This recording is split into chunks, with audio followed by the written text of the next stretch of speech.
여러분, 세계가 놓치고 있는 국가가 있습니다. 강대국들 사이에서 조용히 하지만 확고하게 자신만의 길을 걸어온 나라. 제 이름은 클레어 윌리엄스입니다. 미국 국무부 동아시아 태평양 전략분석관으로 저는 중대한 실수를 저질렀습니다. 세계 지정학 판도에서 한국을 배제한 겁니다. 그런데 러시아는 달랐습니다. 그들은 한국을 갈망했습니다. 왜일까요?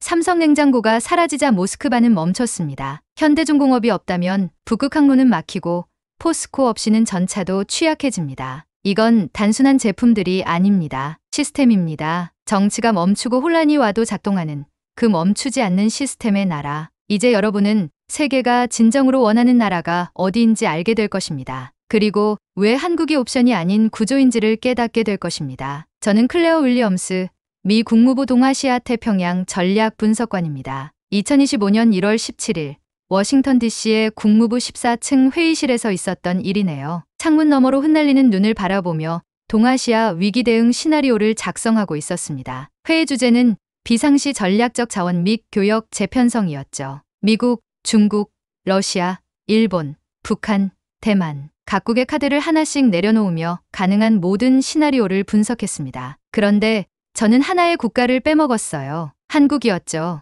왜 한국을 뺐을까요? 그들은 전략적 포지션이 모호했기 때문입니다. 중국과 미국 사이에서 외교적 줄타기, 러시아와의 경제 관계, 북한과의 복잡한 역학 관계. 제 보고서는 한국을 전략 제외 가능국으로 분류했어요. 회의실에 모인 동료 분석관들도 모두 동의했습니다. 한국은 미국의 동맹국이지만 러시아의 전략적 관심 대상이 아니라고 판단했죠. 윌리엄스 분석관, 이해 없으십니까? 국가안보회의 칼 로저스 부의장이 물었습니다. 네, 이해 없습니다. 한국은 러시아의 우선순위가 아닙니다. 자신 있게 대답했죠. 회의는 끝났고 보고서는 국가안보회의로 올라갔습니다. 백악관은 이를 승인했어요. 저는 자랑스러웠습니다. 제 경력에 중요한 발자취를 남겼다고 생각했으니까요. 그리고 3주 후 충격적인 소식이 들려왔습니다. 미국 중앙정보국이 러시아 국방부 극동전략회의 녹취록을 입수했다는 거였죠. 세르게이 쇼이구 국방장관의 발언이 그대로 담겨 있었습니다. 우리가 원하는 것은 북한이 아니다. 한국이다. 단 한 문장이었지만 워싱턴은 발칵 뒤집혔습니다. 당시 러시아는 북한과의 관계 강화를 공식적으로 천명하고 있었으니까요. 그런데 비공개 회의에서는 전혀 다른 이야기를 하고 있었던 겁니다. 국가안보회의는 비상 소집됐고 제 보고서는 즉시 파기됐어요. 백악관은 48시간 동안 잠들지 않았다고 합니다. 그날 밤 저는 책상 앞에 앉아 러시아와 한국의 관계에 대한 모든 자료를 다시 검토했습니다. 경제 교류, 문화 교류, 외교 관계. 하지만 아무리 봐도 러시아가 왜 한국을 그토록 원하는지 이해할 수 없었어요. 그들이 북한을 원한다면 이해가 됐을 겁니다. 지리적 완충지대니까요. 그런데 왜 한국이었을까요?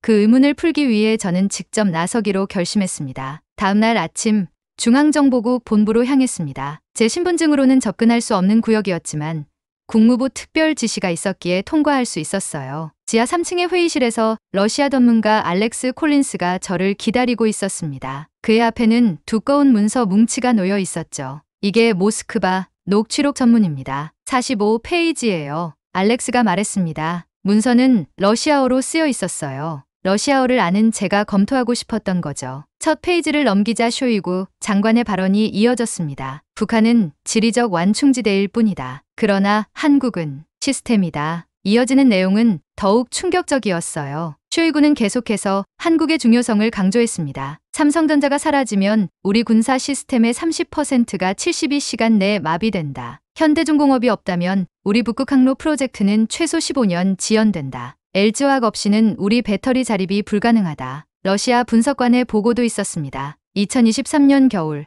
모스크바 남부 지역에서 중국산 보일러 시스템 87%가 영하 30도에서 작동을 멈췄다. 삼성냉방 난방 시스템이 철수한 지 7개월 만이었다. 종이를 넘기면서 심장이 빠르게 뛰었습니다. 이건 단순한 정치적 관심이 아니었어요. 러시아는 한국의 기술과 산업 시스템에 의존하고 있었던 겁니다. 문서의 마지막 페이지에는 붉은 스탬프가 찍혀 있었어요. 최고 기밀, 푸틴 대통령 직보용. 알렉스가 문서를 덮으며 물었습니다. 왜 러시아가 이토록 한국에 집착하는지 이해하십니까? 저는 솔직히 고개를 저었어요. 그는 씁쓸한 미소를 지었습니다. 그들의 부엌에서 삼성 냉장고가 사라졌을 때 모스크바는 멈췄습니다. 단순한 제품이 아니었어요. 그것은 시스템이었어요. 다음 날 저는 인천행 비행기에 몸을 실었습니다. 창밖으로 보이는 구름을 바라보며 생각에 잠겼죠. 러시아가 갈망하는 그 시스템을 직접 확인해야 했습니다. 12시간의 비행 끝에 인천국제공항에 도착했어요. 비행기에서 내려 입국 심사대로 향했죠. 제 앞에는 30명 가량의 승객들이 줄을 서 있었습니다. 오래 기다려야겠군 생각했어요. 미국에서는 입국 심사에 적어도 30분은 걸리니까요. 그런데 놀라운 일이 벌어졌습니다. 3분 후 저는 이미 입국 심사를 마치고 수화물을 찾고 있었어요. 30명이 3분 만에 처리된 겁니다. 심사관은 저를 쳐다보지도 않았습니다. 키오스크의 여권을 스캔하고 지문과 얼굴을 인식하는 동안 심사관은 다른 업무를 처리하고 있었어요. 기계가 모든 것을 확인했습니다. 공항에서 서울로 향하는 택시를 탔습니다. 자율주행 택시였어요. 운전자는 없었습니다. 앱 하나로 모든 게 해결됐죠. 창밖으로 펼쳐진 도시는 정치와 무관하게 움직이고 있었습니다. 지금 한국은 대통령 탄핵 정국입니다. 택시 내 뉴스가 흘러나왔어요. 정치적 혼란이 최고조에 달했다는 내용이었습니다. 그런데 창밖의 도시는 완벽하게 작동하고 있었어요. 신호등, 대중교통, 편의점, 배달 오토바이, 모든 것이 정확하게 움직였습니다. 정치는 멈췄지만 도시는 작동하고 있었습니다. 뉴스에서는 혼란을 말했지만 거리는 질서 그 자체였어요. 이것이 바로 시스템이구나 생각했습니다. 택시에서 내려 호텔로 향하던 중 한 편의점 앞에서 발걸음을 멈췄어요. 문이 열리자 시원한 에어컨 바람이 저를 맞이했습니다. 편의점 안은 깔끔하게 정리되어 있었고 직원은 없었어요. 모든 계산은 키오스크에서 이루어졌습니다. 도시락을 골라 결제하니 몇 초 만에 처리됐죠. 이 단순한 편의점조차 완벽한 시스템의 일부였습니다. 다음 날 저는 울산으로 향했습니다. 현대중공업 조선소를 방문하기 위해서였죠. 세계 최대 선박을 만드는 곳이었습니다. 조선소에 도착하자 엄청난 크기의 선박들이 눈앞에 펼쳐졌어요. 가이드로 나온 박현우 부장이 저를 안내했습니다. 이곳에서 만든 선박이 러시아 북극 항로를 지배하고 있어요. 박현우 부장의 설명이 이어졌죠. 현대중공업의 쇠빙선 없이는 북극 항로가 열리지 않습니다. 러시아의 야말 프로젝트도 우리 기술 없이는 불가능했어요. 거대한 크레인이 움직이며 선박의 일부를 들어 올렸습니다. 그 광경은 압도적이었어요. 수천 명의 근로자들이 마치 하나의 유기체처럼 움직이고 있었죠. 러시아는 북극 개발에 모든 것을 걸고 있어요. 하지만 그들에게는 이런 선박을 만들 기술이 없습니다. 박현우 부장이 자신감 있게 말했어요. 조선소를 둘러보면서 한 가지 생각이 머릿속을 스쳤습니다. 러시아가 한국을 원하는 이유가 여기 있었죠. 그들의 북극 야망은 한국의 기술 없이 이룰 수 없는 꿈이었던 겁니다. 다음은 현대자동차 울산 공장이었어요. 로봇이 춤추듯 움직이며 자동차를 조립했습니다. 1시간에 60대의 차량이 완성되는 광경은 경이로웠어요. 우리 자동차의 반도체 기술은 세계 최고 수준입니다. 가이드가 자랑스럽게 말했죠. 러시아는 이 기술을 군사 장비에 활용하고 싶어 합니다. 공장을 나오며 깊은 생각에 잠겼습니다. 이건 단순한 산업시설이 아니었어요. 정밀하게 조율된 멈추지 않는 거대한 시스템이었습니다. 러시아가 원하는 건 개별 제품이 아니라 이 시스템 그 자체였던 거죠. 다음 목적지는 포항제철소였습니다. 세계 최고의 철강 기술을 보유한 곳이죠. 연구원 김민수 박사가 저를 안내했어요. 그는 얇은 금속판 하나를 보여주었습니다. 이것이 기가스틸입니다. 손톱만한 두께지만 총알을 막을 수 있어요. 저는 반신반의했습니다. 그는 진지한 표정으로 실험실로 저를 안내했어요. 그곳에서 기가스틸에 총을 쏘았습니다. 놀랍게도 총알은 관통하지 못했어요. 이건 단순한 철이 아닙니다. 윌리엄스 씨. 이건 방패입니다. 그의 말이 가슴에 와닿았습니다. 기술이란 단순한 물질의 변형이 아니라 철학과 의지의 결정체라는 것을 깨달았어요. 러시아가 이 기술을 가장 원하는 이유가 뭘까요? 궁금해서 물었습니다. 그들의 전차를 현대화하기 위해서죠. 이 기술이 없다면 그들의 T-14 아르마타는 그저 무거운 철 덩어리일 뿐입니다. 다음 날 전라남도 고흥의 나로우주센터를 방문했습니다. 누리호 발사체가 준비 중이었어요. 우주로 향하는 거대한 로켓 앞에서 숨이 멎는 듯했습니다. 한국은 세계 7번째 독자 우주발사체 보유국입니다. 박지민 연구원이 자랑스럽게 설명했어요. 이 기술이 왜 중요한지 아십니까? 군사위성, 정찰위성, 통신위성 모두 우리 손으로 올릴 수 있다는 뜻입니다. 로켓 발사대 위에서 서울 방향을 바라보았습니다. 저 멀리 수도권에서는 정치적 혼란이 계속되고 있었겠죠. 하지만 이곳에서는 한국의 미래가 우주를 향해 준비되고 있었습니다. 정치는 멈출 수 있어도 기술의 진보는 멈추지 않는다는 것을 실감했어요. 서울로 돌아와 외교부 건물 근처 카페에서 박서윤 전 외교부 동아시아국장을 만났습니다. 40년 경력의 외교관으로 현재는 은퇴한 상태였어요. 차분한 인상의 여성이었죠. 그녀에게 제 경험과 의문점을 모두 털어놓았습니다. 러시아가 한국을 원한다고요?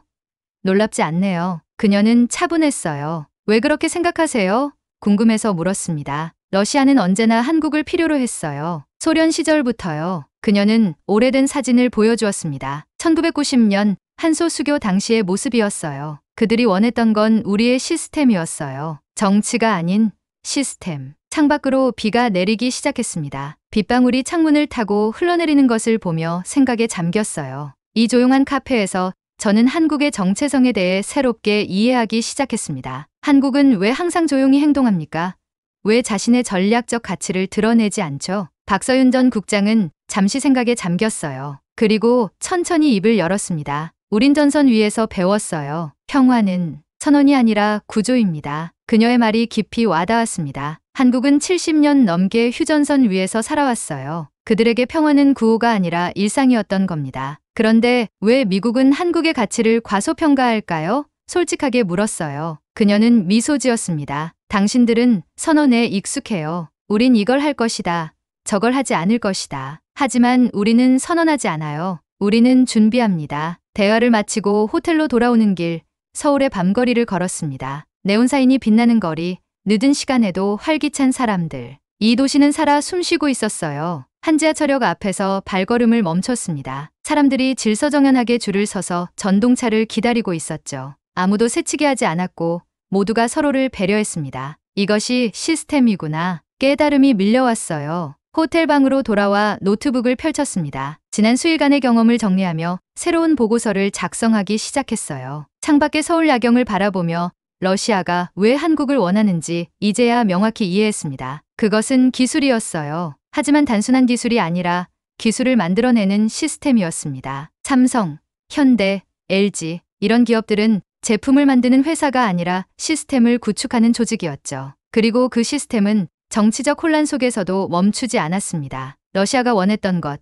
그들이 진정으로 필요로 했던 것은 바로 이 시스템이었어요. 세련된 제품이 아니라 그 제품을 만들어내는 문화와 철학이었습니다. 포기하지 않는 의지, 실패를 두려워하지 않는 도전 정신, 그리고 무엇보다 구호가 아닌 행동으로 증명하는 실용주의였죠. 노트북을 덮고 창가로 다가갔습니다. 서울의 불빛이 마치 별처럼 빛나고 있었어요. 내일 아침 일찍 워싱턴으로 돌아가야 했습니다. 국가안보회의에 새로운 보고서를 제출해야 했으니까요. 이번에는 한국을 전략 제후의 가능국이 아닌 핵심 전략 자산으로 재정의할 것입니다. 호텔 침대에 누워 천장을 바라보았습니다. 마음속에서 새로운 확신이 자라났어요. 미국의 동아시아 전략은 완전히 재편되어야 했습니다. 한국은 단순한 동맹국이 아니라 시스템의 중심이었으니까요. 워싱턴 DC 상원 외교위원회 청문회장. 러시아의 동아시아 전략에 관한 비공개 청문회였습니다. 제가 증인석에 앉았어요. 윌리엄스 분석관, 선서하십시오. 의사봉 소리가 울려 퍼졌습니다. 저는 오른손을 들고 선서했어요. 본인은 왜 초기 보고서에서 한국을 전략적 가치 대상에서 제외했습니까? 존 리드 상원의원이 날카롭게 물었습니다. 청문회장에는 긴장감이 감돌았어요. 존경하는 의원님, 그것은 제 실수였습니다. 솔직하게 인정했죠. 그렇다면 러시아의 진짜 전략은 무엇입니까? 숨을 깊게 들이마셨습니다. 제가 말하려는 것은 워싱턴의 관점을 완전히 바꿀 수 있는 내용이었으니까요. 러시아는 한국을 원합니다. 그들이 원하는 것은 북한이 아닙니다. 한국입니다. 의원들 사이에서 웅성거림이 일었습니다. 저는 계속해서 설명했어요. 러시아는 알고 있습니다. 삼성, 현대, 포스코, 누리호, 그리고 도시락 라면까지. 그들이 가장 원하는 건 한국의 시스템입니다. 청문회장 안의 공기가 무거워졌습니다. 저는 한국에서의 경험을 하나하나 설명했어요. 인천공항의 입국 심사, 자율주행 택시, 울산 조선소, 포항의 기가스틸, 그리고 박서윤 전 국장과의 대화까지. 미국은 한국을 선택할 수 있는 옵션으로 봤습니다. 하지만 러시아는 압니다. 한국은 옵션이 아니라 구조라는 것을. 의사봉 소리가 다시 울렸습니다. 리드 의원이 물었어요. 당신의 제안은? 결연한 목소리로 답했습니다. 우리는 한국 시스템의 전략적 가치를 재평가해야 합니다. 그들은 방패입니다. 기술적 방패, 경제적 방패, 그리고 민주주의의 방패입니다. 청문회는 3시간 동안 계속됐습니다. 모든 질문에 성실히 답변했어요. 마지막 발언 기회가 주어졌습니다. 그들은 선언하지 않습니다. 그들은 준비합니다. 우리도 그래야 합니다. 청문회가 끝나고 건물을 나왔습니다. 워싱턴의 하늘은 맑았고 햇살이 눈부셨어요. 내 마음도 그만큼 분명해져 있었습니다. 제 이름은 클레어 윌리엄스입니다. 그리고 저는 더 이상 한국을 세계 전략에서 제외시키지 않을 것입니다. 새로운 시대가 열렸습니다. 우리의 동아시아 전략은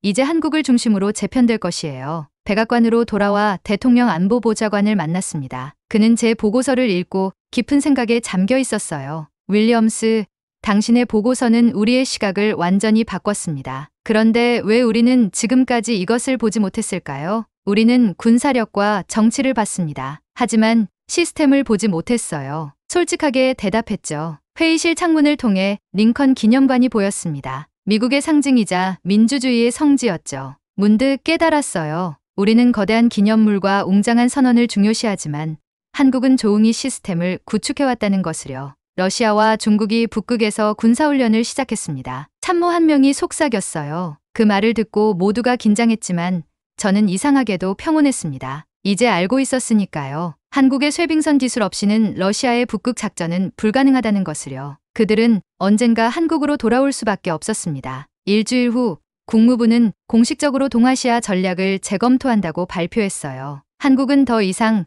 전략 제외 가능국이 아니라 핵심 전략 파트너로 격상됐습니다. 국무장관이 직접 서울을 방문해 새로운 협력 방안을 논의했죠. 저는 이 모든 과정을 지켜보며 깊은 감회에 젖었습니다. 세계는 빠르게 변하고 있었어요. 러시아와 중국은 여전히 강대국이었지만 이제 한국의 시스템 없이는 그들의 야망을 실현할 수 없다는 것이 분명해졌죠. 창가에 서서 워싱턴의 밤하늘을 바라보았습니다. 별들이 빛나고 있었어요. 문득 서울의 밤하늘이 생각났습니다. 그곳에서도 같은 별이 빛나고 있겠죠. 하지만 이제 저는 그 별들을 다르게 봅니다. 그것은 단순한 빛이 아니라 하나의 시스템이니까요. 저는 제 책상으로 돌아와 새로운 보고서를 쓰기 시작했습니다. 제목은 클레어 리포트 멈추지 않는 나라 한국이었어요. 이 보고서가 미국의 동아시아 전략을 새롭게 정의할 것입니다. 그리고 세계는 마침내 깨닫게 될 거예요. 한국은 옵션이 아니라 구조라는 것을요. 네. 오늘 사연 여기까지입니다. 사연 어떠셨나요? 좋았다면 구독과 좋아요 부탁드리고 끝까지 시청해 주셔서 감사합니다.